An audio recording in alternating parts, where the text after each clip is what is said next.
So, Yeah, welcome sure. to Def and Tim. I think it's Thanks for having me. So far, a already. total pleasure. Yeah. Welcome to Def and episode number 83, I think. Yeah, 83. Wow. Okay, we are octogenarian now. Well, we have been octogenarian for 3 episodes already, so we're almost reaching 90, and 90 is basically 100, right? So Yeah. this is our 100th episode, pretty much. Give or Definitely. take. Give or take. I'm just rounding it. Yeah. It depends on where it is after the decimal. Anyway, welcome, Tim. So please introduce yourself and your dog, and then we can move on to random crap like Clojure and other shit, unimportant things. Sure. So the dog's not here because else I wouldn't get a word in. I'm Tim Zöller. I live in Freiburg in the beautiful southern Germany. Already said so before, around 45 minutes away from France and Switzerland. Mm. So we get to reap the benefits of the best cheese and the best croissants. Yeah. I'm working for Which is the which, company. by the way? Ooh, that's a loaded question, isn't it? Yes, it is. I think he's talking about Germany. Best cheeses from Germany. Best croissants from Germany. They're all sausages anyway. Moving on.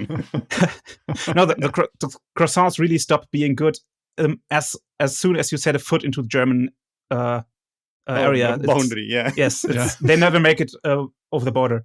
The butter just stops being good at that point. I think Yeah, that the croissants have like only 2 layers. In France, there is like 2 million layers, and then you just fold it 2 times. Like, I'll call it croissant. Moving Yeah, on. in Germany they're burned always. So Oh, Ah. yeah. That's so sad. But I'm kind of like, I'm thinking the French are going to be a bit upset that their cheese isn't the best as well, because they're pretty cheese heavy. they're different. I wouldn't put one above the other, but if you make a cheese fondue, you have to have the Swiss cheese. Swiss cheese. Yeah, the Gruyere. Yeah. But I think it depends on the what do you call that? Like the usage of the cheese, right? The type of the cheese. I'm not a cheese head, if that is a thing. It is now. Yes. there are lots of holes in my brain. So yes, Oh. I'm a cheese head. Then you're a Swiss cheese head. Yes, Swiss cheese head. Yes. I thought it's like every region has like a different type of cheese that goes with some specific thing, whatever, I guess, in France, maybe. In France, for sure, yeah. Yes, Yeah. yes. So for me, I like the hard cheeses from Switzerland more and the soft cheeses from France. But that's Yeah. personal. Yeah. Okay. Not to offend anybody here. That's for sure. I think we should do that Monty Python cheese shop skit now. Any camembert? I don't care how fucking runny it is. It's Anyway, runny. yeah, okay. Oh, look at it. It's running away. The cat's just drank it.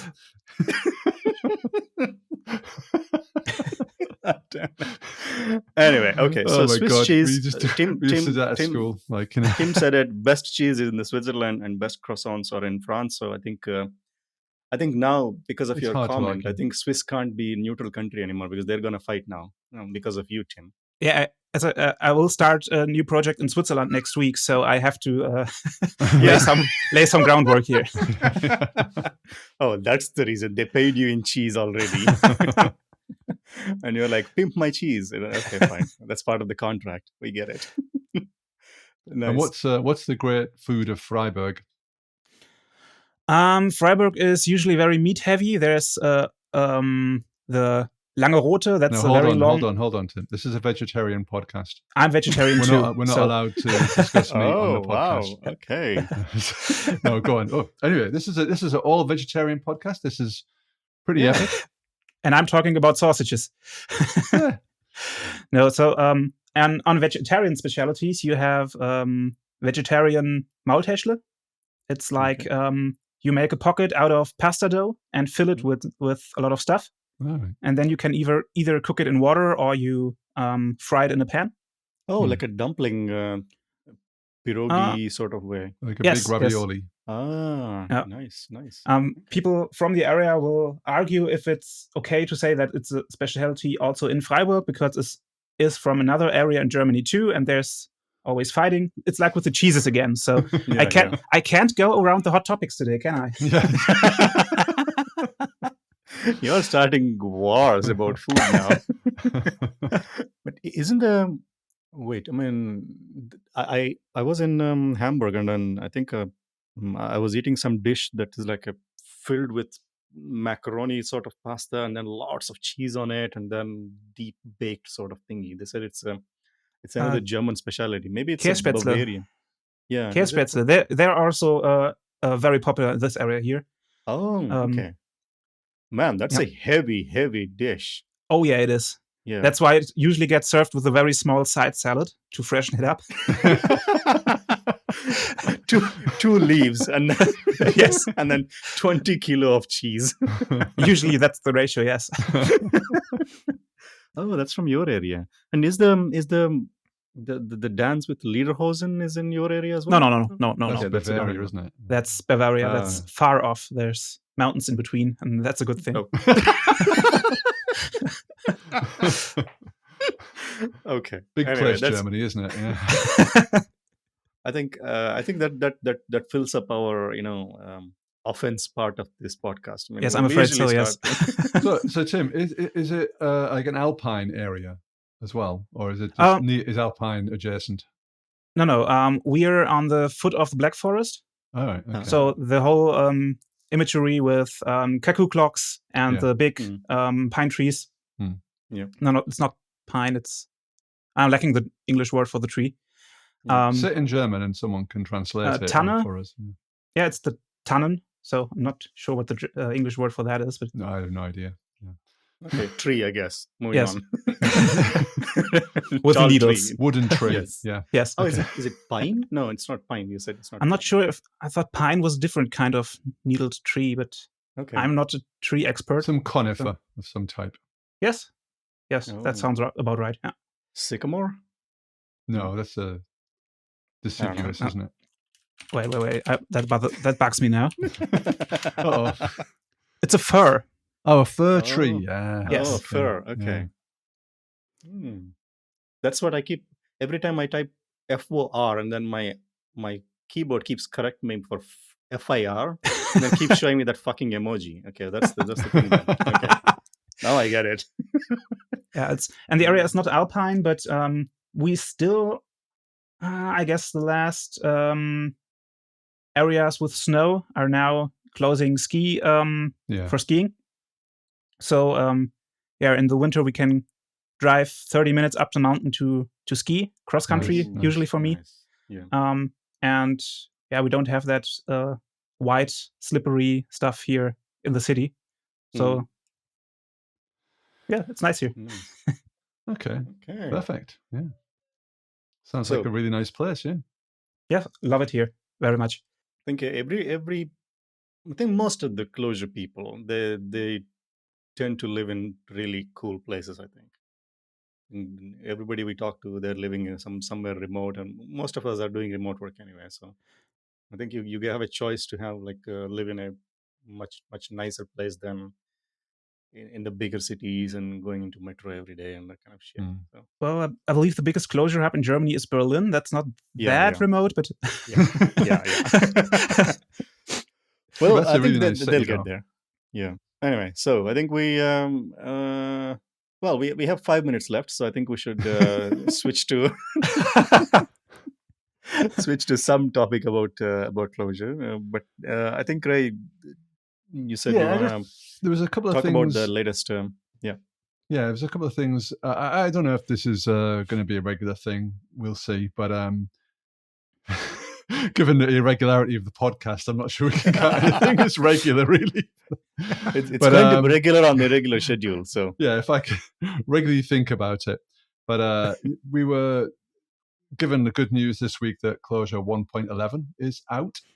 Yeah. So I wondered, what do you think about it? Is there a big fanfare, or are you kind of like dying to try it, or are you kind of like? Oh wait, I thought this segment of the show is basically us reading through the whole, a change log. No. It's like commit number 2473. Undo the error message that we did for whatever the fuck. It's one of those things, and then we read the Jira tickets, and Yeah, like no. droning Whatever on. comes out of your head, rather than like what we're not gonna read this shit. I mean, for me, it feels like a kind of what was that? There was a version of OS X which was just kind of quality of life improvements or like robustness, or whatever it was, mountain lion or something. Mountain lion, yeah. It 1.11 feels a bit like that to me. It feels like they're just kind of like they're putting a release out. That's fair enough. It's good to do, but there ain't much to shout about, I think, really. But maybe you guys have different views. So I have already upgraded all our productive code to 1.11 just to get rid of the whole Java UUID interrupt code. Yeah. Because that's I believe that's one of the smallest things in that release. But the random UUID, I just was eager to throw all that Java interrupt out because it just so annoys me that I had to write so much code for this. But the funny thing is, as far as I know, that's been the first area where we've seen bugs. Really? Yes. I think the version 5 UUID between version 1.10 and 1.11 is somehow non-deterministic between the two versions. This is what I read on the interwebs anyway, but could be wrong. I'm just saying, check your code. Yes, I should. Thank you. But isn't it using just the same Java random UID code in the background anyway, right? It's just like a utility function that we can do in Clojure now. Yes, it's just like we did it before. So it's just our utility function moved to core now. Yeah, exactly. That's what I mean. I understand everybody's super excited about this because I was reading about 1.11 and then the chatter on the interweb is like, oh my god, there is a random UID function now. Yeah, thank God. Yeah, and I can do a small amount of like maths in main, which is like, wow. I mean, it's fine, it's nice. It's but it doesn't exactly, the aubergine isn't exactly popping up, But that's the fun part. Like, now that means we are excited about such a small thing. People are waiting for this stuff forever, and thank God now I can replace one line of Java with one line of Clojure. I'm so happy now. Yeah. I mean, obviously people worked on it and it's good stuff. So I don't want to knock anything, but just feel like a kind of it's fine, it's good.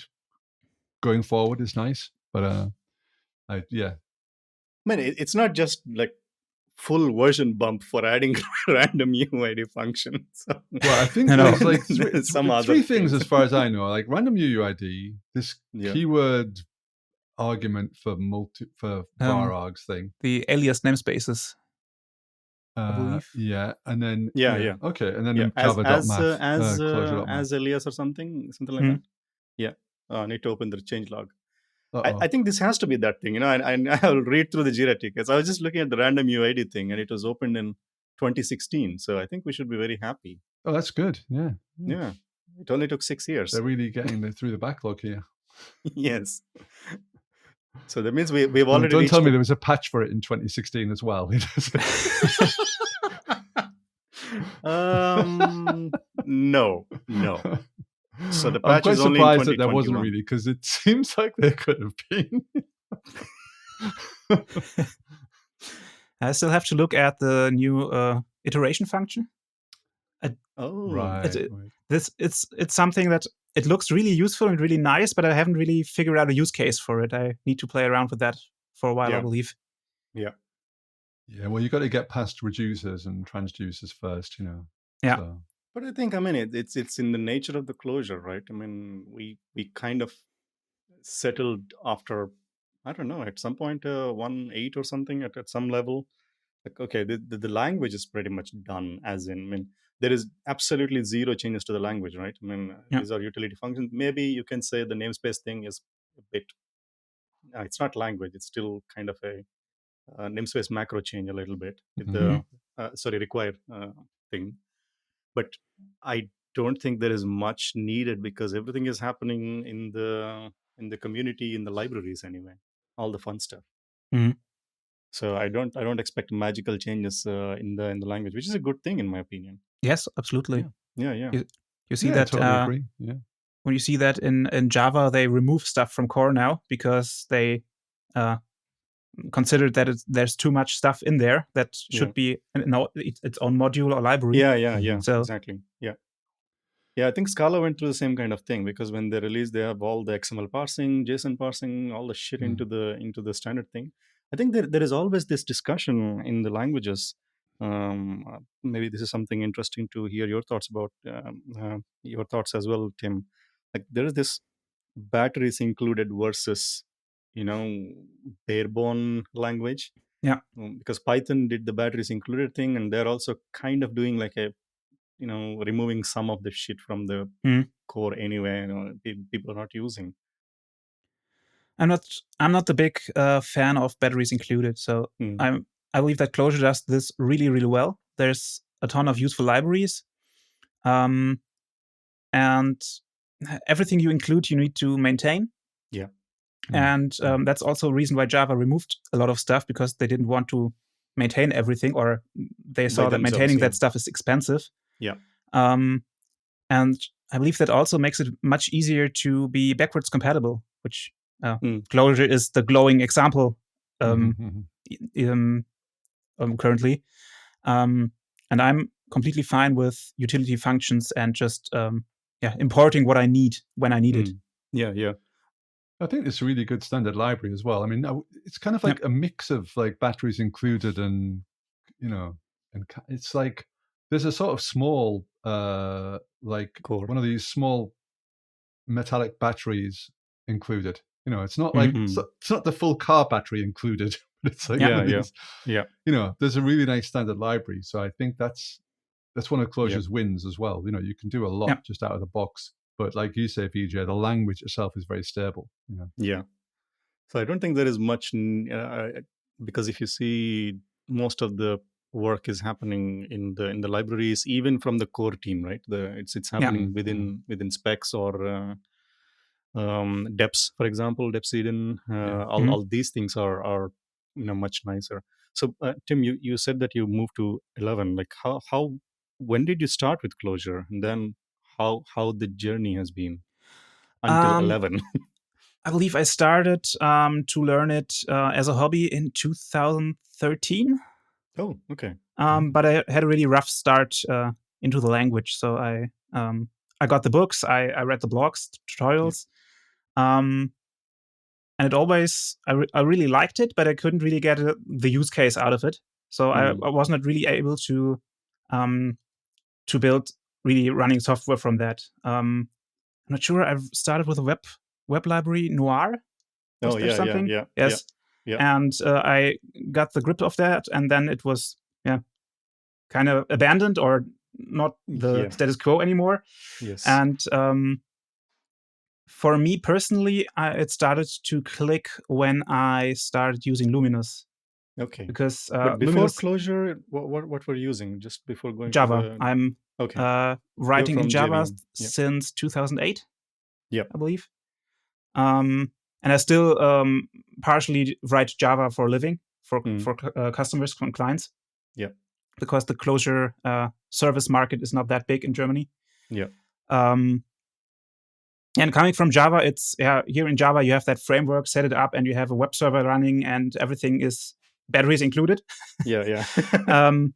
And with Clojure, I had that epiphany when I started with Luminous, because you told it what you wanted in to have it included, and then you have a running site with middlewares and routing and everything, and then it started to make sense for me from there on. And then shout out to Yogtus Dimitri, friend of the show.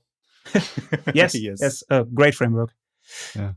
Or library collection and templating mechanism. I'm not sure if I should call it a framework. I don't think it's a framework, right? Because on its own, I mean, you can pick the bits and pieces with Luminous, like which for what use case, which library you want to use, I guess. Well, he's doing a version 2 of it, isn't he, or a new take on it?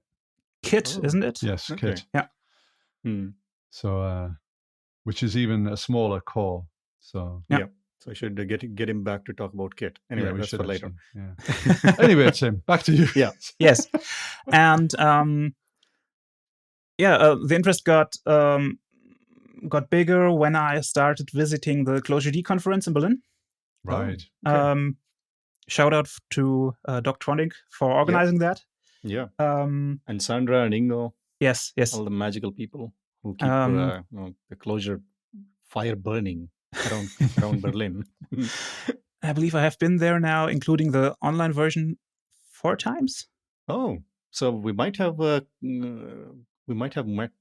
in Berlin, maybe. I'm not sure. Might be. Probably. We might but, meet again this year. I don't know. Yeah, we'll I know, meet but this I'm a celebrity, I meet a lot of people, and people come to me, and they're like, "Hey, we need your autograph," and I'm like, "Sure, why?" And I'm a dick to everybody, so yeah. Yeah, and it peaked in the beginning of 2021, where I decided to leave my old job and found my own company. Yeah, and we are writing our own stuff in Clojure. We're building a product right now with Clojure and Clojure Script. Nice. And when we founded that company, it was really not a question which language to use. So we're now still have to learn a lot of stuff. We didn't start building everything in the beginning of 21. So the whole But is it still under so tell us a little bit or, about the company. I mean, and the product and what you're doing. Yeah, sure. It's free advertising. We're yes, we're very happy to give you it. I can't tell too much about the product because we're yet to release our first fair enough preview. Yeah. We're building it on React Native, so it's a shadow CLJS app with which gets cross-compiled to iOS to Android. Right. We have a Luminous stack in the backend with XCDB, also amazing piece of technology. Very good. And that's what we're currently building. Very small code base. And the company itself, we are only 3 people currently. And we are 2, I'd say consultants. We get in the money. Yeah. And the third one is writing the product. So with support and clever remarks from the sideline from the other 2, of course. The backseat drivers. Yes. 2 managers and 1 developer seriously working on the product. And then. Yes. No. Yeah. Are you arguing about tabs versus spaces yet? Oh no. We have touched cheese, we have touched food, and Bavaria versus the rest of Germany. We won't go into that. We did cats versus dogs. Yes, we have to draw a line somewhere. Okay, fair point. Well, I mean, let's get all the flame wars out of the way then. So Emacs or some other shit. So switched to cursive from Emacs 6 weeks ago. Boom, well, so that's all the time we have for this. Thank you, Tim. It's been a pleasure talking to you. And Team Sensible wins again. This 15 minutes were because you had a dog, and then now we're done. We don't have anything in common anymore. No, we have 1 VS Code user. Okay. And 2 cursive users. Yeah.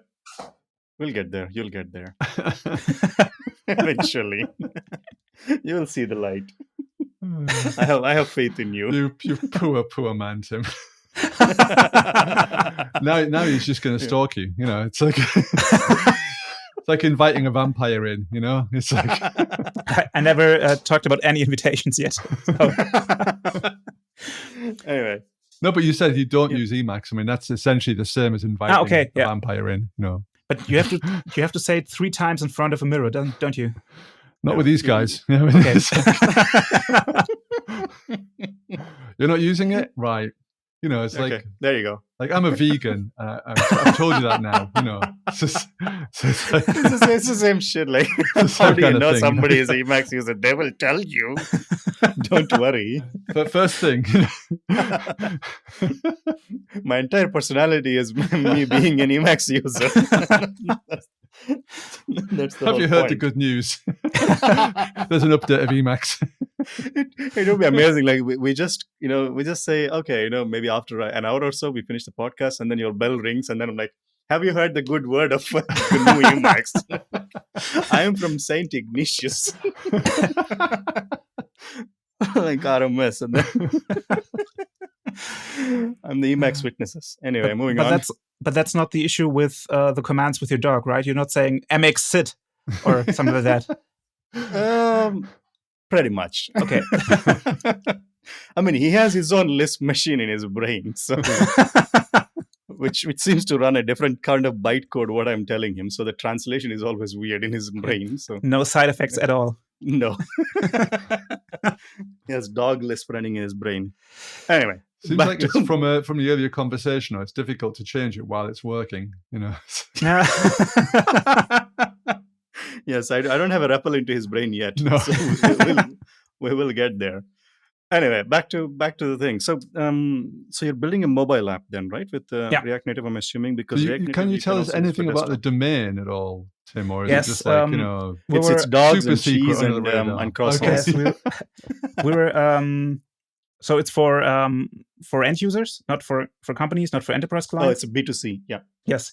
And we try a new take on the whole meeting up and calendar organization. Ooh, nice. Right. Okay. So there's a lot of great apps out there, or great web apps, and we try to get a spin on that with a little bit more privacy. So not exposing your calendar to other people, and they can just block you when they see he has 10 minutes free time here. We won't let that happen. Still, we planned on releasing the first version in the first quarter, which won't happen. But we had now for around 3 months of development time for that. So pretty quick turnaround, nevertheless. So you still have 4 more days, for the first quarter. So you never know. Yeah, but the one developer doing Clojure is on vacation now. Yeah. Yeah, we'll see. You let him have a holiday at the end of the quarter. I mean, that's really, that's the new way of employing people, Tim. This is very liberating. Very liberating. He or she, I don't know. The person comes back and they're like, you know what? We're switching to Emacs. Then you're going to deliver software. Like, Oh my God, he's with it again. Now I'll just say we will go to using Java again, and then they will leave. So. The funny thing about like calendaring and meetings and this kind of stuff is that, like you say, there's a lot of options out there in the market, but it seems like it's really an unsolved problem. There are so many different ways of doing it, of attacking it. So I'm looking forward to seeing it. I mean, I'd very much like to be on your beta, because I think sure. I think people have, like, in the Clojure world at least, they have a different way of looking at things, and if it's privacy focused and stuff like that, then I'm all in. So give you a call. Yeah, seriously. I mean, these kind of things to me, they're definitely an unsolved problem. I think it could be very interesting to see what you're doing, what your take is. But it's a very, it's not complicated as such, but I think it's like email, right? Like everybody uses it in a different way. That is the challenge I see. I think it's worse than email because there is no most people's calendars are messy, and we live in a tech bubble. Yeah. So the big bet will be if people maintain their digital calendar, so this becomes useful. Yeah. So that's a little bit of gambling on our part. We'll just have to try it out. Yeah. I think I did try several things, and since we're talking about calendar stuff, so I use on desktop, I use Fantastical thingy, and I use this Moleskine. How do you say that? The book company. Yes. I have no idea. So they're just a black fancy paper book, aren't they? Yeah, but they have digital software now, like Time Page, like it's a really cool calendaring app. But one of the biggest challenges for me is because I have so many other calendars, like all the 4 different domains and all that shit. So I bounce between them, and I use something called Clockwise. That's been, I think that is the only one so far. I'm like, oh, this is pretty cool because I can set things. I can add multiple calendars and then give access to one set of people, and they see I'm busy, and none of the other calendars show up, which is cool. Yeah. And they also have something like automatically making sure that there is no overlapping shit or there is space between things. But yeah, it's as you said, I mean, for us who are supposed, quote unquote, supposed to know how to work with computers, calendars are like, fucking sadomasochistic way of, spending my time. Oh, but man. I can't imagine people who are less used to all this weird shit, like, people using Gmail, sending invite to Outlook, and then getting an ICS attachment and all that. Man, it's pain actually. But yeah, I think it's a very. I think it's a completely unsolved problem. Yeah, I mean, like you said, I think first of all, it's like there is a problem with partly because it's crappy that people won't use it. Like you said, there's always like the bunch of friction involved, which is very hard to get rid of, I think. Because it's down to the kind of email clients or the calendar clients. So there's some friction there, but there's also just this whole notion of using technology. The problem, I think, one of the biggest problems I've got with this kind of stuff is just visibility. Like if it's in your phone, you tend to see things day by day, hour by hour. It's very difficult to see like a week by week or a month by month flow. Whereas if you've got it on the wall, like a shared calendar, then it's very visible, but then it's difficult to share. So, it's kind of like you have this dichotomy really, unless you have like a calendar on your wall, which is digital, or you have like a screen. Maybe that's what you should do, Tim. It's like everyone's house, forget that, just get a 4K TV, put it on a wall. Yeah, that's why it's it's not going to be 4K TV. It's going to be a device that you buy. Yeah, exactly. Exactly. That has only one app running, exactly, which is just this calendaring app. Okay, a 70-inch e-ink display. Yeah, exactly. It's like one of those minimal phones now we have. What is it called? One phone or something? It's like a e-ink phone that just does phone stuff. That's pretty much it. I think they have like a couple of other things, like you can send the directions to that one. Sounds like we used to have that at some point in time. We did. So I think now we know what product you're building. So you're gonna sell e-ink 4K wall 70-inch calendar displays. I'm going to sell e-ink for the e-ink displays. Yeah. Oh man, that's. I will buy shares in that. It's like. It's one of those apps that used to claim, we're gonna, make your RAM double or something. just install it. Yeah, but I want to buy NFTs for his e-ink. Oh man, I think we have a nice product then. Okay. Yeah. Anyway, I'm pretty sure you're gonna take all this and then push them down to the top of your backlog, and then when the developer comes back, we're building hardware. No, we are selling e-ink. Your e-ink cartridge is out. Anyway, so let's talk about because you picked Clojure and for the mobile development. How is the experience? Because there is always a gap between what Apple and I'm assuming Android is doing with the APIs, and there is always like a newer. I felt like all of these things, when you use non quote unquote native or approved thing, you're always going one generation behind. Yeah. So how is that right now? Or how do you feel about that? That's the point that is holding us back most, to be honest. So just writing the front end itself isn't that's really easy with all the libraries you have, you name it. Yeah. The backend also that's just a REST service or mostly. Yeah. Even the authorization wasn't that hard. But what really eats the most time is we have here a component for, I don't know, Auth0 or for login with Apple.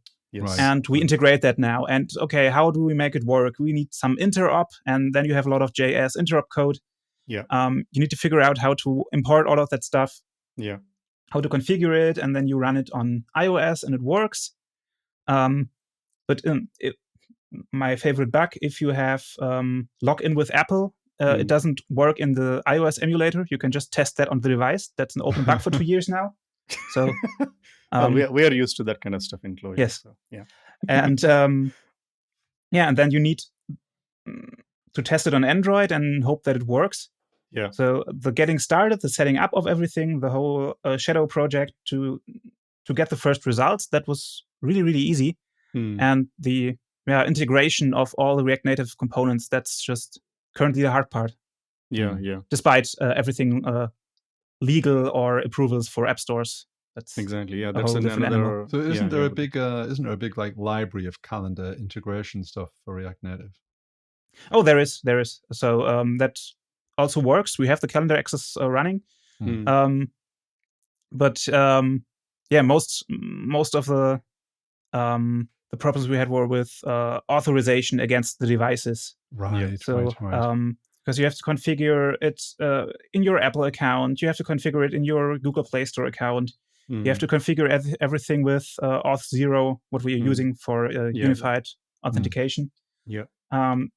Then you wire everything together, and you hope that there is that the component works in your setting. Yeah. So there's a lot of trying out and a lot of manual testing involved, and that's really Because that's always has been my hesitation whenever I think about. Well, I only do it for fun, only for iOS, by the way. So I have zero knowledge of Android, because when I started trying to learn a little bit, it's all like fucking XML shit, and then I'm not going to do this. Probably it's not the case anymore. I mean, it's all Kotlin and whatever right now these days. But iOS, I always felt like, I cannot use the latest APIs. I cannot use the fancy shit that Apple announces at WWDC, for example. I have to wait for another generation to have the bindings or whatever, and that's a tricky part, because I feel like I miss out on providing the best UX for a given platform. For a given platform, that's the context. But we will have to have a closer look afterwards. What were the issues? Would it maybe have been easier to write native apps? Yeah. But on the other hand, we have a lot of CLJC files in the meanwhile with sharing codes between the front end and the back end. Yeah. And that's just a game changer if you come from any other language. Yes. And so that's really helping us with having unified validations. We have a spec which is used by the app and the backend. So that would have been a lot of manual work if we did it otherwise. Yeah. And also incredibly difficult to maintain sync as well. Yeah, exactly. Then you'll end up like having 3 different products building, right? Because everything you're building, and then that's like a nightmare. Yeah. Especially if you're a smaller company. Yes. You and don't you want can to have do like the web Android interface team. pretty easily as well, can't you? Yes. Yeah. Super cool. One of the things about React Native, just quickly, is what kind of how do you integrate with JavaScript with React Native, via Shadow or via modules, or how are you React hooks? So we're integrating with Shadow CLJS, and there's a whole circus to it. I'm not so my colleague on vacation would be the better conversation partner here. So we start with those with the npx package to start everything on iOS. So we build everything with Shadow. We make a watch on that, right? And then there's like npx React Native run iOS to run it in the emulator on the app. So that's the dev setup, and for the let's say final deployment, currently we just make a release build with Shadow, and then we have an overly complicated Fastlane script. That's a Ruby tool that's only purpose is to build iOS apps or mobile apps. Okay. Then this thing does the magic and pushes everything to the App Store. Right. Okay. And do you? I mean, I don't know if you can't do it as far as I know with React Native yet. But do you have something for the wearables? Like no, for the watch, not planned yet. No. I think that's got to be pure native, doesn't it? The watch at the moment. Yeah. I think so. Yes. Yeah. Well, I mean, you don't have anything. Well, I guess Android has some Android wearables as well, but I'm not sure if it is the same level as Apple Watch maturity. Yeah, I've seen some really bizarre Samsung adverts with some creepy guys on ski lifts with watches. Look at my watch. I'm a hot guy. I'll see you later at the après ski. It's like, fuck, It's like some Me Too moments on the ski lift here. I wouldn't buy Android Wear, that's for sure. They're paid. This entertainment is paid for by Apple. I'm Apple and I endorse this message. I'm Tim Apple. Tim Apple. Oh God, this doesn't die. Anyway, but Tim, I mean, have you checked other things compared to, because I know that Christoph Grahn and his colleague as well, they're building like Dart Yes. Clojure integration, and we have the Flutter, and have you seen these things, and how is that? Well, have you considered it? Yeah. I'm having a very close look at that currently. Unfortunately, I don't think it's stable yet, or they don't claim to be stable yet. It's still in development. Yeah. I think I saw a tweet this week of somebody using it and everything working for the first time, and them being surprised about it. Yeah. So I would really, really love to go out of that JS ecosystem. Yeah. I'm not very comfortable in there. I don't say it's bad. If you don't catch viruses via npm. But as soon as it's almost stable, I would love to use it and try it out. Yeah.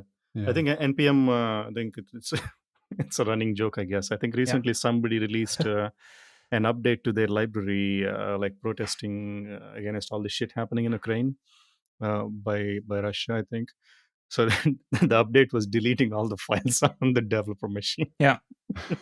And they updated an existing version in place, right? They didn't just release a new version. Exactly. And that's just horrible that it's even possible. Yeah. Anyway, they probably have right reasons. Well, wrong reasons, but right thing, I guess. I don't know. A right thing for wrong reasons. Seems like two wrongs there. And a weird justification. But I think the Dart, Clojure on Dart seems pretty interesting to me as well on the Dart VM. So I think that is something that can be super useful to, if you're trying to use Flutter later. I think that's going to be like a really promising path, right? Yeah, but I would say it's at least, I mean, my only guess, but I'd say between 6 months and a year away before you can start to build a company on it. That's true. I'm pretty sure that we'll try and get Christoph and his mate on in the next month or two, I think, to try and talk about it, because it would be really interesting to discover it. But we'll throw darts at Dart. Oh, okay. That's I think I need to put like subtitle. Please laugh or whatever, something like that, like a thing, applause. So let's talk about the server side, because you're using a pretty interesting stack out there, right? Like the XTDB for this one, for your project. So how is that set up, and why did you pick XTDB? I'm not really sure if we need XTDB to be sure. So it's the standard developer excuse, that's something cool that I want to use it. Yes. For our first app that runs internally, we used that as a playground to just mess around and try out some technology. Yeah. We had a default PostgreSQL backend for storage, and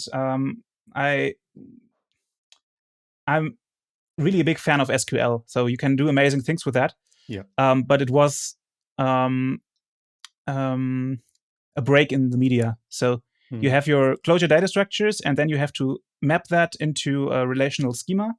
Yeah. And you can select that back pretty easily. But if you have nested data structures, and then you start with building your grouping algorithms to just get the dependencies back into one map, so everything that belongs together.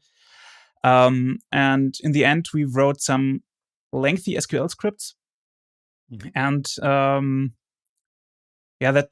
we spent a lot of time on testing that, writing tests for that, and doing the whole conversion. And for our new use case, we realized that our data structures are more like documents.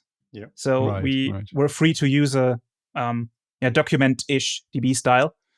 And there are a lot of good databases in the Clojure area that work like that, or that work similarly. Yeah.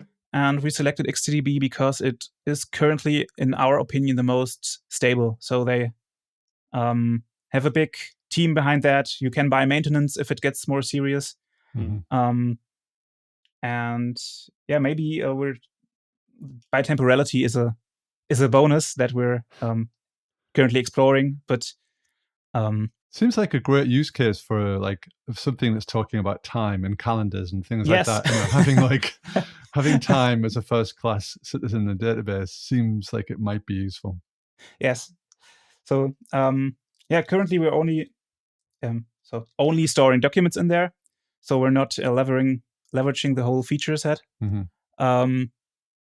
But yeah, the selection process was not scientific. So we said, this looks great, let's use it. And that sounds scientific to me. It's honest. I mean, that's about as you can create Excels out of your kazoo, but it's like comparison evaluation. It always comes down to what do you fancy? I'm pretty sure there is an evaluation Excel, and then there is just a weighted distribution, right? And then there is one thing that says, "Do you like it?" Yes. Okay, this is 100. Yeah, but the rest of it like 1. It's like CLJ Condo. Does it bring you joy? Exactly. Yeah. Then. But I believe that's a very, very big point. So honestly speaking, so yeah. Well, so that's why we're Clojure programmers at the end of the day, Yes. We could have built the whole thing with our experience in Java, and I believe we could have built it faster because we didn't have that hurdle in the beginning. But on the other hand, that's not really fun. And if you choose a stack and okay, it's an okay stack, it will work, but writing your software will be a chore, then I think that's a big part to look out for. Yeah, your motivation is going to be through the floor. Yeah. But how is because you worked almost for 15 years in more than almost 15 years in Java plus Clojure in total. So, and you started from Java and then moving to Clojure. And how did when you're designing applications, like because in Java you use different kind of architecture and everything, and a different kind of approach. And so, how did you feel the transition was, to switching to Clojure type of application development? That definitely took a while. So I'm not really sure what the predominant architecture style in Java currently is. It's Spring Boot. That's a whole but that's a whole other rant I have because Spring Boot is not object oriented. It's just creating data objects and passing it around to services and modifying it. So that's not really OOP either. But that's a whole different topic. So I believe it's, despite the Java objects being mutable, I wouldn't say it's really different, because you have an object, you pass it to services which modify it, and then you pass it to other services, and this could be a functional architecture with a little tuning and like tweaking. The data moving. You're not using immutable, but you're passing kind of mutated shit around. Yes. Yeah. And that's, for web application, that's not so different.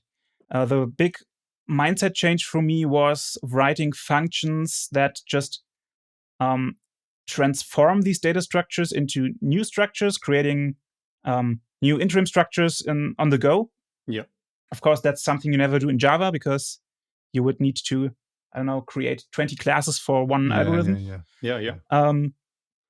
And that took some getting used to. But now I have the problem the other way around. I have, in Java, a stream, and I pass an object in, and I think, now you would have need some interim data structure. You could maybe misuse a tuple or a map for that, but that's not really idiomatic. Yeah. So that took me a while.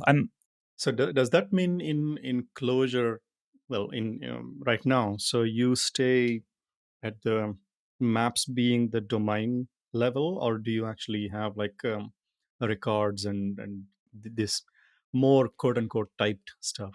We currently have maps on as the main domain object or entity, if you want to name it that way. Yeah. But we are constantly checking with spec. So we spec them down. So if you pass anything into a method and it is malformed, you get it, they push it in your face immediately. So the instrumentation is running in the runtime, or yes, and that works really well. This open validation approach from spec. Yeah. Because now you the issue in Java is often that we have these classes now, and these classes mean this is our domain model, and it's very static. And you try to push it into every subdomain where it might be a little different. Yeah. And then you start mapping.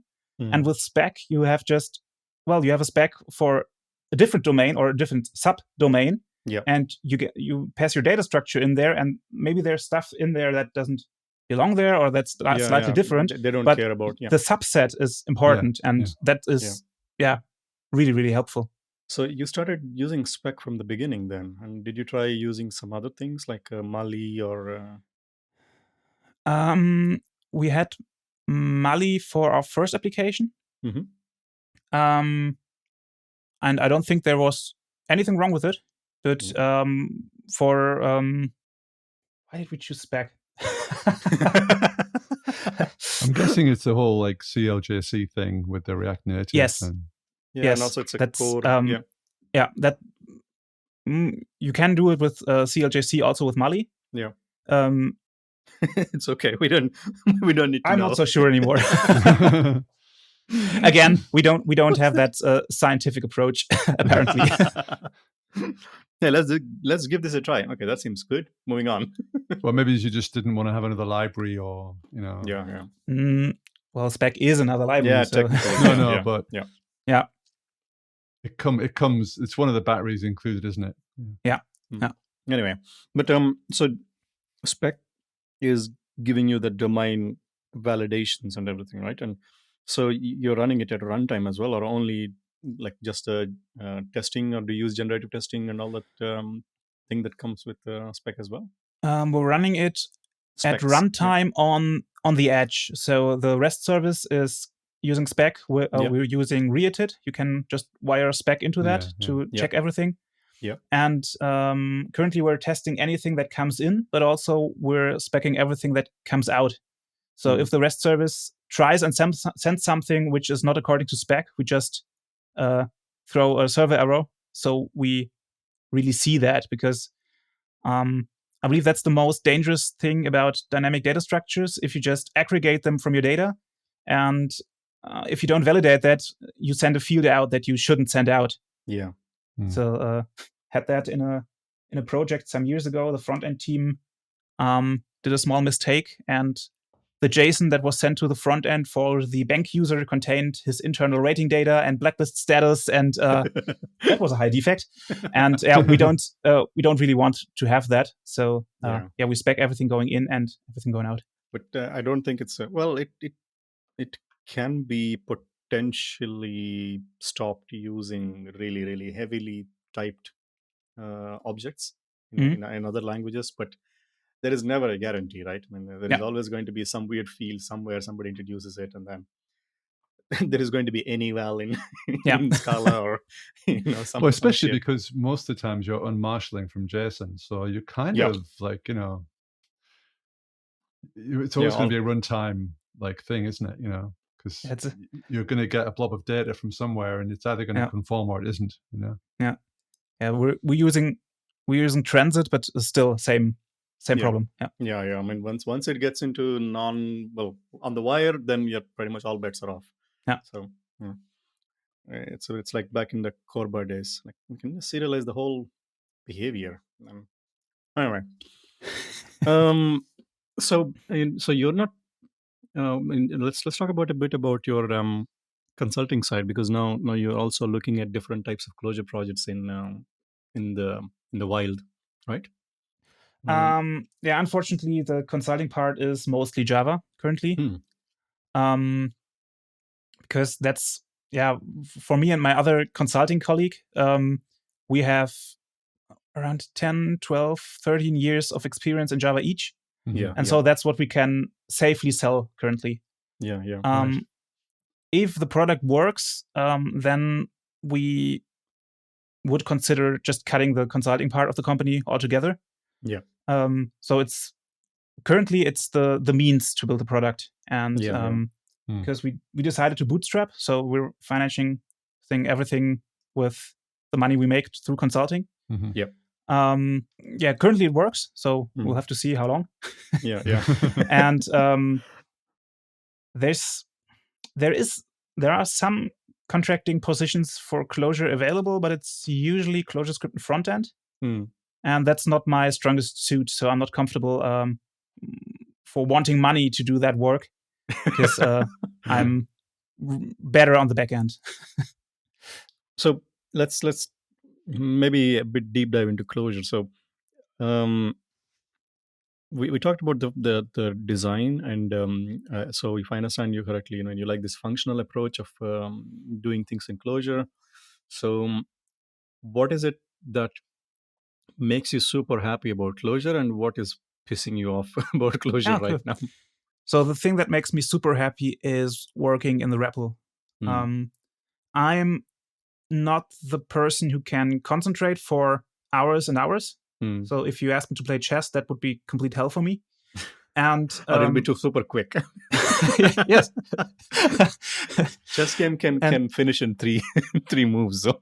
And so the REPL and the whole working with the REPL is by far the best part for me, because I can just create my function. I can play with it. I can reason about it in a very focused state of mind. Yeah. I don't have to leave to go through the unit tests. I don't have to do something else. So that's the most fun part for me. Actually, last week I was at a Java conference with a Clojure talk, and I just showed the Java people how the REPL works and how we can create the database function that accesses the database, and you just test it in the REPL. You don't have to write a unit test. You don't have to create a REST service to test it. Some jaws dropped there, and completely correctly. So that's the one superpower that I'm most happy to work with. Yeah. What pisses me off? That's Is it a long list? No, it's really not. When you're not working with the REPL. Maybe it's because I have still far more experience with Java, but I believe reading Clojure code that somebody else wrote is harder. Yeah. So if you're in the REPL and you're reasoning about that, you combine those functions and it all makes sense. You start from the inner part of the function, and then you add the other functions and you transform the results. Yep. If you have to read that, I believe it's a little harder to get into. It's like, documenting these pipelines is a little bit underdone. So you kind of have to work it out from first principles. Yeah, or you don't really know what this interim data structure that the one function produces is. And so that makes it sometimes a little harder to reason about for me personally. Yeah, I think it's something that bugs me as well, especially even the code that I wrote like half an hour ago. Then I come back and I'm like, wait, what? This is the third function that I'm calling in this fucking map. And I'm okay, what I'm doing, which key, and what exactly am I trying to transform here? And then I think there is this kind of a how do you call it, like a trap that I fall into. I write it and then I can replace this with a single reduce. Okay, reduce, and then and then I finish, and then I'm so happy, like fucking one line. It is amazing. I don't need to worry about it. And then after writing a day of code, and there's like 5 levels of reduce getting called. Wait, what the fuck is happening? It's a bit like an accordion or something, it's like you're kind of coming in and out and in and out. Exactly. Yes. I think that is the most difficult part that I feel when I switch between a bit more statically typed shit and then Clojure every time, because I have to have the REPL handy and then push some data at every level to see the output and then say, this is what I'm doing here. But I guess this is a necessary evil, I would say. Yeah. There's still comments. Yeah. Sure. That's not how I write code. So your code is documenting itself. Yeah, because you think I know what I'm doing to comment. I don't. So my only comment is like, I have no fucking clue why this is working, but it is working. Moving on.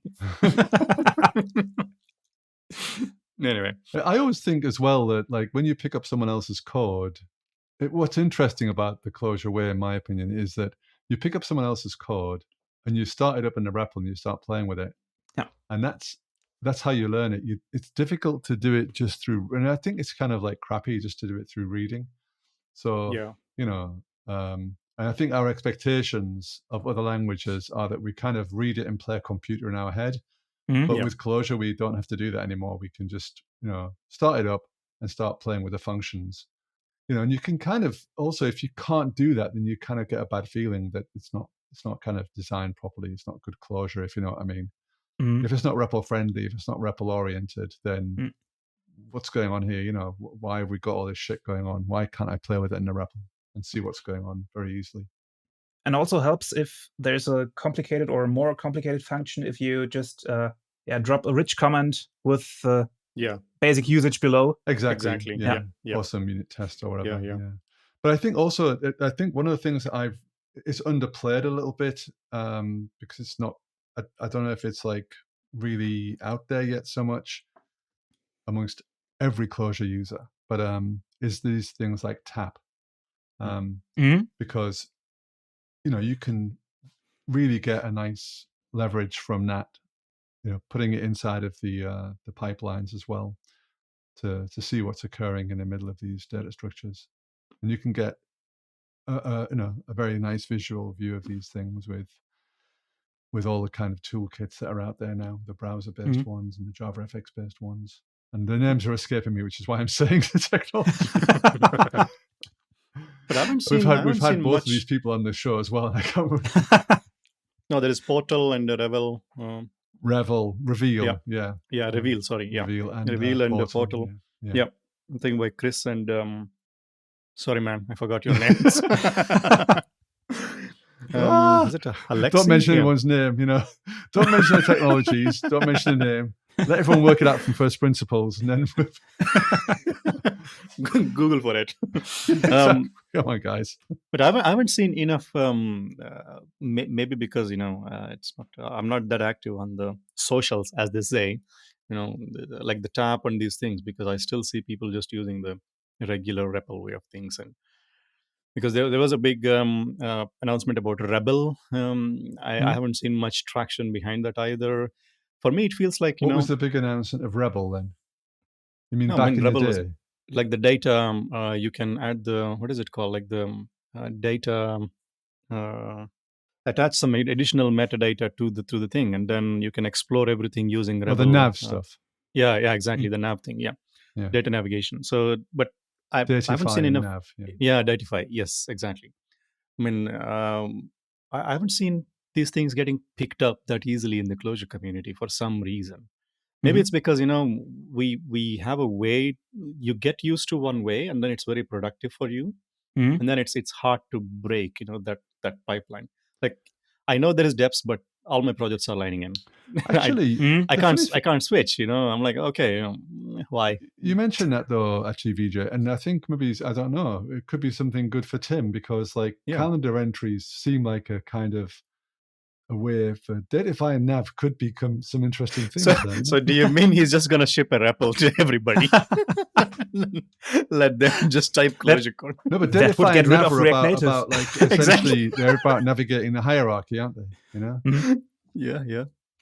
But that's what my thinking is. I don't know. I mean, if do you adopt there is depth, so I'm gonna switch to that one, or are you still more like, I know lining in very well, I'm gonna switch to that thing, or I know depths very well, or something like that. That's something really fresh. We using lining for everything because we're still building on Luminous. Yeah. But last week, I wrote my first library with depths. It's a test containers plugin for Clojure. Yeah. And I just wanted to try it out because I have the feeling that the whole ecosystem is moving there. Yeah. And so it became painful enough for me not to know this stuff to tell myself now I will try it. And but it took some steps. And I regretted it because I wanted to publish the library to Clojures. And with lining, that's just line, deploy, Clojures, and it does everything. And with depths, you need to read into everything. You are okay. What plugin do I need? There's Depstar. Oh no, it's deprecated. And that was a lot to learn. But that is the thing that I mean. Like Leiningen has been one of these super mature thing that has been there since the dawn of Clojure, or maybe like 2 days after Clojure, on the second day or the third day. And depths is something that core team is throwing their weight behind. So I think I see even more and more people adapting depths, I think. But I'm not there yet. Maybe one day I feel like I'm gonna switch to this and then they say like in anger. It reminds me a little bit. Hope I'm not talking too much Java here. So in Java, there's the Maven and the Gradle people. Yes. And Gradle is also, you can write code to define your pipelines. And if you just have your project by declaration, it just works. Yeah. And you know how to do it. And if you want to have the special cases, then you're in trouble. Yeah. And with the everything as code build tools, you need to have your code. You need to know where to find it or where to find your plugins. And so it's a little harder to set up, in my opinion. But as I said, I just started it and worked pretty well for me. I think that's a good comparison, I would say, because I was also heavily invested in Maven while writing Java, including writing Maven plugins myself. And then every time I open a Gradle project, it's a different beast because there is no declarative, there is no common ground for, there are some default build properties, of course, but rest of it like custom code. That means I need to switch my brain to, this is also code. So I need to treat it like that instead of declarative shit that you have in Maven. Anyway, so why didn't you get into ClojureScript? Why I did not get in? Why not? Yeah. Why I didn't get into ClojureScript? Yes. Come on, not as much as in Tim. Clojure. Yes. No. If you can't answer this right now, we'll kick you off the show. As I said, I have a lot of experience in the back end, so I have a lot of experience in parallelizing back end, performance tuning, data storage, persistence. That's my strong suit. Yeah. And I'm also working on our product in the front end, so I also do ClojureScript there. But the whole front end concept is, not where my main experience is laying. So currently, our chief developer for the application, he's doing a lot of front end. I'm doing the back end mostly currently. Okay. Because he's also used to writing front end. He's a former Elixir guy. Oh. And so that's where we naturally divided the work currently. Yeah. Is Elixir a front end tool? I thought it was a back end tool. Maybe you mean Phoenix, like Elixir, the whole shebang, maybe. Let me. Or do you mean Elm? Yes, thank you. Right. Okay. Yeah. You see, front end is not my strongest suit. Yes, we get it now. Yeah, I think Elixir is just Ruby on Beam. Okay. On Beam VM. Yeah. Well, I probably insulted the entire Elixir community, but I'm guessing zero of the people are listening to this stuff anyway. So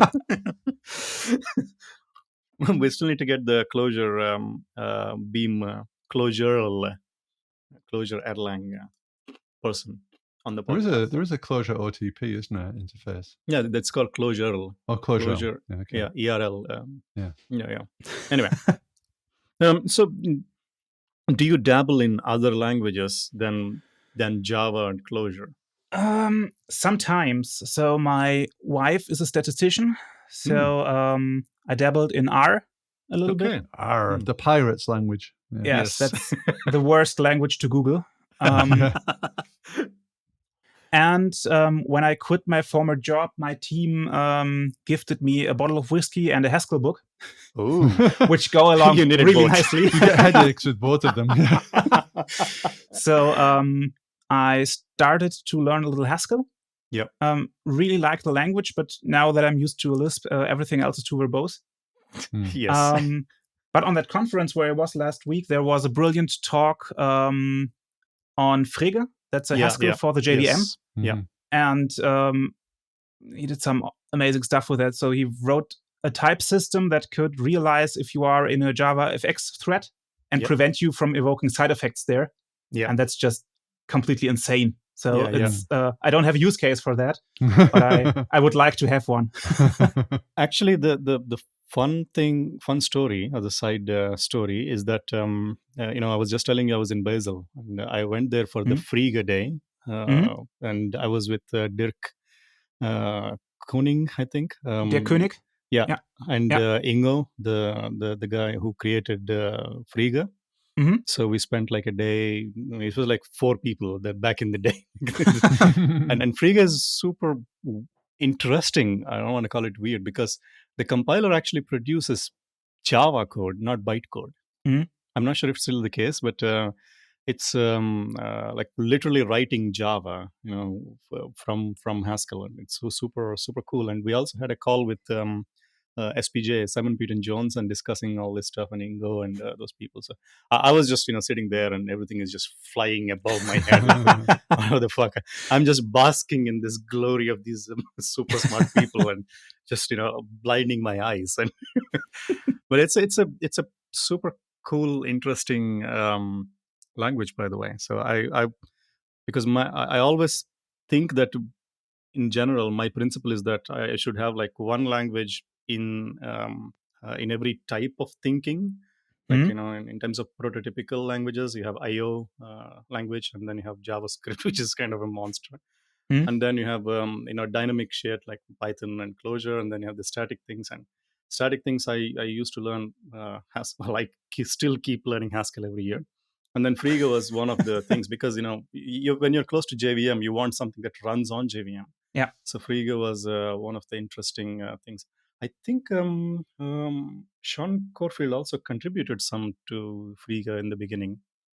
Okay. I remember having some PRs, and I tried to do some string related stuff as well. But yeah, it's an interesting language. But then you need to have all the ecosystem anyway. What about the like lower level languages? Did you come straight into Java, or did you ever look at like C or assembly, or then you can like move up to sort of things like Rust or Zig or something like that?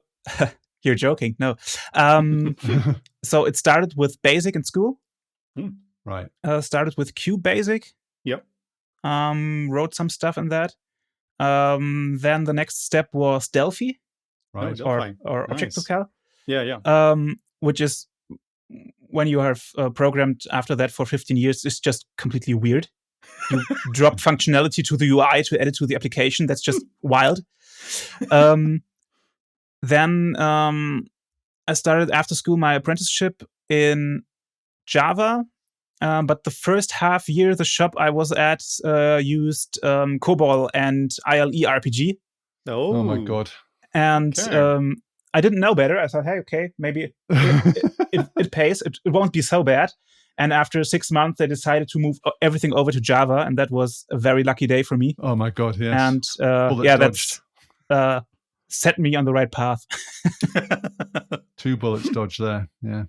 And for the low-level languages, I never really had the knack for them. I sometimes jokingly said to friends that the further I'm away from the hardware, the happier I am with the language.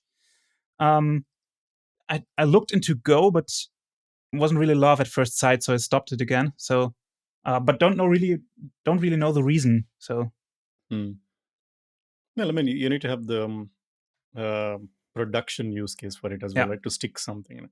Otherwise, it's going to be like my experimentation with Frege and Haskell.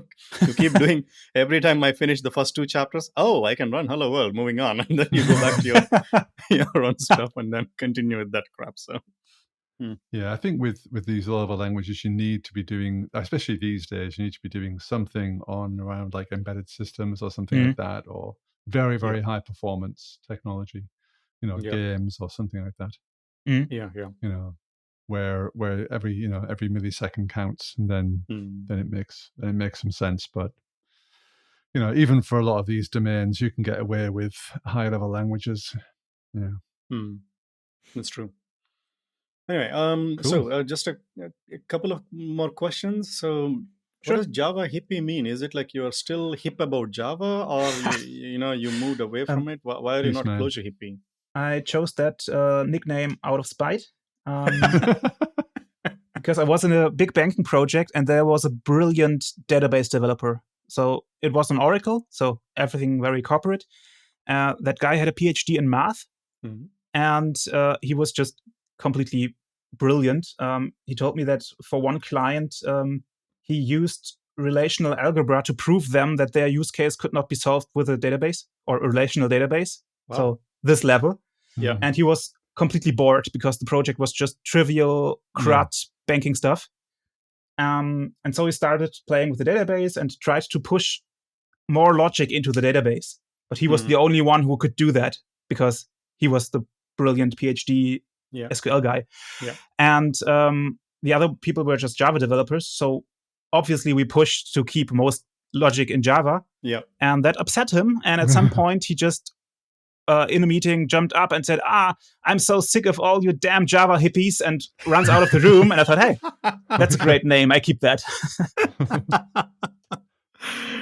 So you're still a Java hippie, but you're more Clojure hippie now. Yeah, but changing her name is very, very difficult. That reminds me, actually, when I worked with some mainframe people, they always used to talk about like Unix and Java as a freak show. Yeah.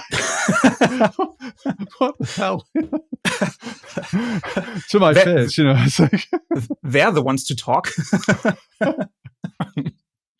Now we are after 15 years. I still remember how Java was like super cool and awesome when I was doing C++ shit, and then first AWT came out and like magical. This is gonna be the same shit. And I used to see the screenshots on every operating system, the same AWT shit, and which looks like shit on every operating system. Just amazing.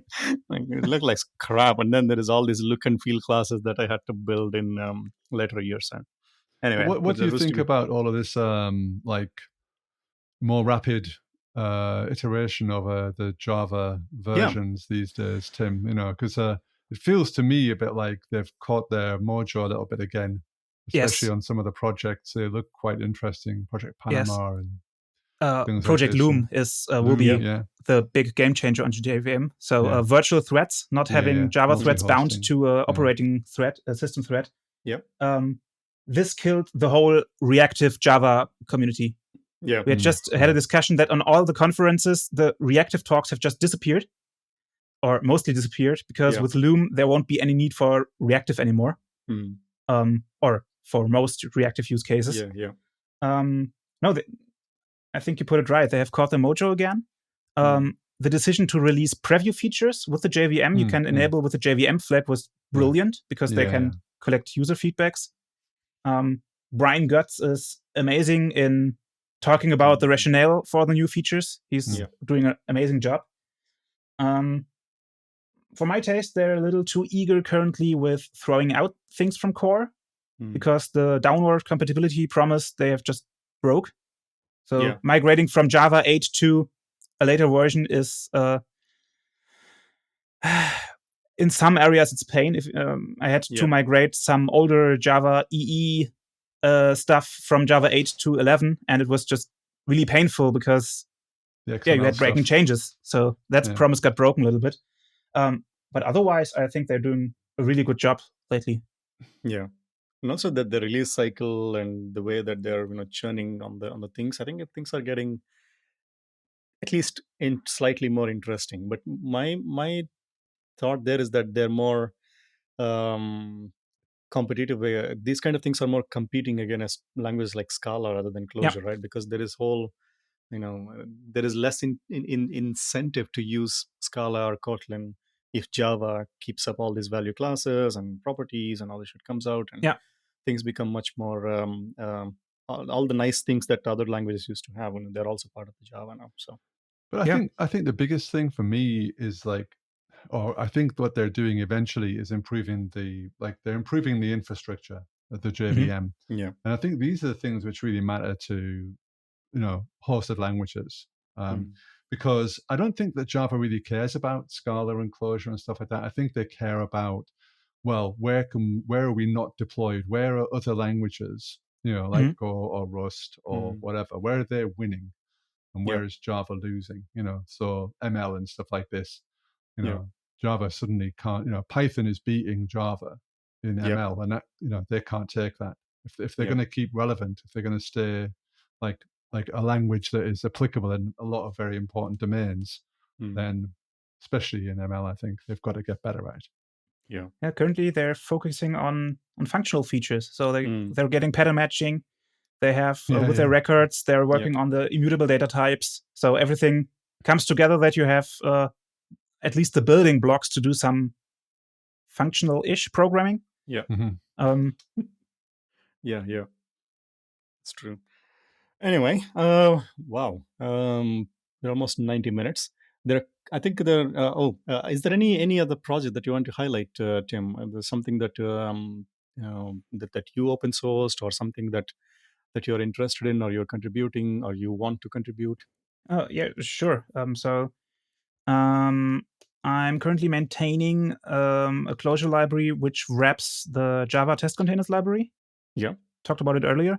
Mm-hmm. So it enables you to specify that before I run my tests, I want to start a Postgres database in Docker. Yeah. I want to connect to it, run my integration tests against that, and then throw it away. So the Java library made a big splash in the Java ecosystem the last years. The founders even built their own company now, who want to offer test containers as a cloud. So container, you mean like Docker containers? Yes. Yeah. So that you don't need Docker on your machine, but you just run your integration tests against container images or in the cloud. Okay. I was lucky enough to test that already because I have an early access because of that wrapper library, and it works amazingly well. Okay. So it's like a CI tool, is it? No, it's meant. You can run it on CI, and we do. But it's also you can also run it on your machine. So you can just define it as a part of your unit tests. Yeah. And if you want to run integration tests, you don't need the database, the broker, the message queue, or the HTTP endpoint on your machine. Okay. You can just pack that into a Docker container and just say in the test that it should start before the tests and be torn down afterwards. It's like fixtures, like Docker fixtures, essentially. Yes. Yeah. So they hide the whole Docker API away from you, which is a very good thing. Very good. They also have a daemon running which checks if the JVM that started the Docker container is not there anymore, and then it just kills everything. So you don't just collect Docker containers while you go. Right, yeah. And there are some really good ideas in there, and it really cuts down on all the administrative part of running integration tests. Okay. And if you set it up right, you can just check out code, run line test. Yeah. And it works if you have Docker installed. That's a very nice thing. Okay, yeah, because I mean, I'm sort of a bit of an unfan of Docker to some extent, but if you can get rid of the bullshit around all of the this whole composition, this Docker compose stuff, and they've in recent years they've changed all the languages and how they do things, and it's all very tedious, especially as in the sort of the period where they were migrating from one kind of model to another. Yeah. So if you can get rid of that for us, then that's excellent for me. Because I kind of like, why are they doing all this horrible? I mean, I get why they're improving things, but why are they making me suffer? And why do they still stick with YAML? Oh, God. Yeah. Oh, Jesus. YAML. I mean, I don't think there is any reasonable configuration language. The only thing that I could find was, the dhal. That's by one of the persons in Haskell community. It's a non-Turing complete configuration language, which is pretty cool, actually. So but the thing about I always think of YAML as a bit like SQL, actually, in the sense that you see the advertising for YAML, and it seems pretty straightforward, Yeah. And you see like select star from employee, and it seems, that's okay. I get it. That's nice. But then you do some real work, and it's like, fuck. This isn't so nice anymore. But I believe SQL left is out more... a join union aggregate. I believe SQL is more predictable. I don't know if you know that true. story that if you use country ISO codes in YAML, you shouldn't be in no. Norway because NO is cast to a false boolean. Yes, oh my God. Yes. I mean, YAML hates Norway. So moving on. But YAML is like the JavaScript of configuration, is it? But I think DHAL is pretty, or DAL, I think. I don't know how. Oh, DAL, yeah, okay. Yeah, DAL. DHALL. Yeah. Which is an interesting take, but it looks a bit Haskell-y, with the. Anyway, but that's a rant for some other day. Cool. I think. Sorry. So this is the CLJ test containers project, right? The one that you're talking. Right. Yeah. Nice. That sounds really good. Yeah. Yeah. Any other things that you want to mention? Not so sure right now. I would give a shout out to Clojure D, but it doesn't need one, especially not from me. No, I think we should. I mean, we'll be there. I'm sure you'll be there. And Clojure D is amazing thing. And as ex-conference organizer, I can imagine all the hard work needed to run a conference. So I think we'll be there. So I hope that that doesn't distract people from coming there. But or maybe that will invite more people to show up and then punch us in the face because we insulted your cat. That is also a nice thing. Cat/cheese. Cat cheese. Yeah, all of the shitty editors that you're using, come and pick a fight, bro. We'll be outside we'll be in the parking, and I'll be. We'll fighting be in the vegetarian meal queue. Yeah. So I think Clojure D is in June. June 11th. Yeah, June 11th. So we'll be there. Hopefully, you never know given the world that we live in, but there is a high probability that we're going to be there. Yeah. And Tim, you'll be there as well, right? So yeah, sure. Yeah, awesome. Also happy to be sponsoring the conference with my company for the first time. Ooh, nice, so nice. That's worth it. Yes, I think that is something that I think Clojure community is doing really well with CLJ together and Clojure sponsorships and supporting all these amazing people putting out all the open source work, which is basically everybody's using. All the way from lining into CLJ Condo and all the stuff that we're churning out. Yeah. So a big shout out to the people and also companies like you, Tim, which is super awesome. It's always been a pleasure for me to contact people for sponsorships. It's always like a positive experience when I was doing that. So cool. So we'll see your company logo everywhere in Clojure D. As well. Yeah, that's awesome. The plan. Awesome.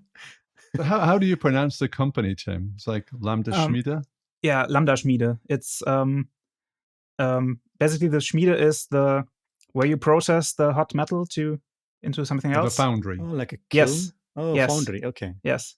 A little bit unfortunate because I found out after founding the company that there's also a company that's called Lambda Forge. Yeah. Which is building data hike. So I'm not sure how this slipped by me, and they're not so far away. I believe it's an hour, 90 minutes per car. So that might be awkward. If you're listening, I'm really sorry. That was not intentional. Well, you can say Lambda Schmiede is Deutsch for Lambda Forge. Yes. The Lambda Industrial Revolution. Yes. Awesome. Yeah, well, I look forward to seeing you at the conference then, Tim. And me too. Talk more about dogs and about the calendars and how it's all working out. Yes. I know we regularly chat on Clojure Europe as well. Shout out to everyone on hashtag Clojure Europe on the Slacks. It's a very nice, chilled out channel on yes, Slack. I'm mostly a reader there. I see lots of nice discussions around there, like very friendly folks talking about it. So I didn't want to jump in and then make everything bad for everybody. So just say good morning. That's all you ever do. Are you saying this is a good morning, or is it morning to be good on? Anyway, just one more thing. I think the council. I'm sorry, the name is fucking weird, man. I mean, Daniel and I think we did a long riff on Daniel's last name, so I don't think we should. Higginbottom. So we should probably not make any more jokes about the names that these guys are picking, but it could have been slightly better name. But awesome initiative though. I think it should be like, they should have a logo of a clown because it's called the Clown Sill, So yes, I mean, it's a funny name, but we're joking about it with love, though, guys. Yes, all friends of the show. Yes, Arne and everybody who is participating in this. Yeah, Mike and Jordan. Yeah, exactly. So we love you all, but name sucks. Anyway. Yeah. I mean, that proves naming is one of the hardest things to do. So we bow to you for picking the fancy thing. But I think it's a clownsill.org. Org, or is it com? I don't know. I need to look it up. Yeah, clownsill. Something. Yeah. Yes. Well, it's a unique name. You can Google it pretty easily. It's got a lot of Google juice, I'm sure. Yes. Yes. And it's because I think Clojure has always been. We've been complaining about beginner experience, and this is a nice way of letting people in and getting them. Yeah. Maybe it's a much more beginner-friendly name. Let's clown around and have fun. Yeah, it's true. Yeah, maybe that makes sense. So anyway, do join that one. Thanks a lot, Tim, for joining us from Freiburg. Yeah, thanks for the invitation. And I know. Good luck with the challenge that you have taken up to solve world's calendaring problems. Thank you. We're super. Yeah, I mean it is a fucking difficult thing as far as I know with my limited knowledge. So not to dishearten you, but yeah. That's an impossible problem to solve. But get on with it. Shoot for the moon, right? Yes, exactly. Look forward to Lambda Schmieder coin. Yes. Airdrop soon. Yes. First you need to build your own chat client. Anyway, hey, it's amazing to talk to you, and then it's lovely to talk to your journey from Java to Clojure, and then you're using that to build a company, and and also sponsoring Clojure D, giving back to community. This is really, really appreciated, I think, and I'd love to see you at Clojure D and ignore you because of my celebrity charm. Sorry, who are you again? Moving on. Don't get parasocial on me, mate. Yeah, so we should hang out and then have some nice meal at Clojure D, and then walk around Berlin and talk about all the. I think by the time you'll be releasing your product, I'm guessing. So I hope so. Yeah, super nice to have it. And we can make an appointment on the product. I think that's the way to do it. Yes. Send us an invitation. Yeah, everyone at Clojure D, you want to organize shit? Download this product. Yes. And if it doesn't work, I will pull the company logo from all the sponsorings immediately. I think, but it could be like a really good, get organized with this thing. Yeah. I think if it doesn't work, you just give this is the nRPL socket. Go and fix it yourself. Well, I think, if it doesn't work, they're obviously holding it wrong. I think that's exactly. That's the first answer. It's just a mindset. Yeah. Exactly. Cool. On that happy note, thanks a lot for joining, and good luck with the dog.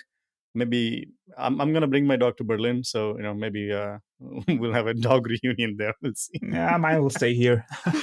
Too much excitement. Yeah. Cool. And that's it from us. See you again in the next episode, which is going to be 873 episode. So bye. Bye. Bye. Thank you for listening to this episode of DefN. And the awesome vegetarian music, or the track, is Melon Hamburger by Pizzeri. And the show's audio is mixed by Wouter Dillert. I'm pretty sure I butchered his name. Maybe you should insert your own name here, Dillert. If you'd like to support us, please do check out our Patreon page, and you can show your appreciation to all the hard work, or the lack of hard work, that we're doing. And you can also catch up with either Ray, with me, for some unexplainable reason. You want to interact with us, then do check us out on Slack, Clojurian Slack, or Clojureverse, or on Zulip, or just at us at DefN Podcast on Twitter. enjoy your day, and see you in the next episode.